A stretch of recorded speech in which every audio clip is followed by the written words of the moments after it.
It was my absolute pleasure to chair the judging panel for the Herald's Law Awards of Scotland this year. The entries we received were outstanding and the list of winners was inspiring. The event, which was held in Glasgow last week, showcased the very best of our country's legal profession. If I had to pick one standout moment, though, it would have to be presenting the Judges' Award to Glasgow Social Justice Lawyers, a collective made up of law firm Latter & Company, the legal arm of housing and homelessness charity Shelter Scotland and law centres Just Right Scotland, Govan Law Centre, and Legal Services Agency. They were recognised for the work they did to prevent services company Serco from evicting over 300 asylum seekers from their Glasgow homes. The situation had arisen after the Home Office refused those people's asylum applications and, with no more government funding coming its way, Serco decided to throw them out onto the streets.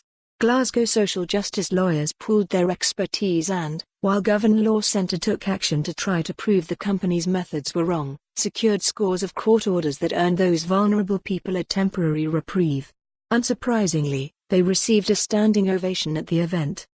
Their work is far from over, though, with Serco stating publicly that it plans to press ahead with its so-called lock-change evictions after the Court of Session last month ruled it was entirely lawful for it to do so.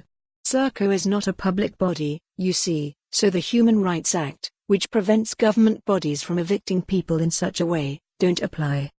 Latter & Company has again had some success in trying to prevent that. The day after the Law Awards it secured a Sheriff Appeal Court decision saying Serco cannot evict one of its clients until it is clear whether the Govan Law Centre case can be appealed to the UK Supreme Court. That means that one person is safe until January 16. The hope is the decision will have a bearing on any other evictions Serco tries to take forward in the meantime. Despite these small victories, legally, Serco looks to be on solid ground. The court has, after all, found that it acted lawfully in attempting to evict people from their homes. And, with the Home Office cutting off all funding once asylum seekers have been classified as failed, it is understandable that the company, which saw its profits rise from £69 million to £93 million last year, would not want to meet the cost of housing them itself. Morally, it appears bankrupt though, with its Chief Operating Officer Julia Rogers showing very little compassion when she announced that the Court of Session ruling meant it could press ahead with making 20 people a week street homeless. Noting that Serco has been providing free accommodation and utilities to people whose asylum claims have failed, Ms. Rogers said the fact that for more on this story, visit the news article link.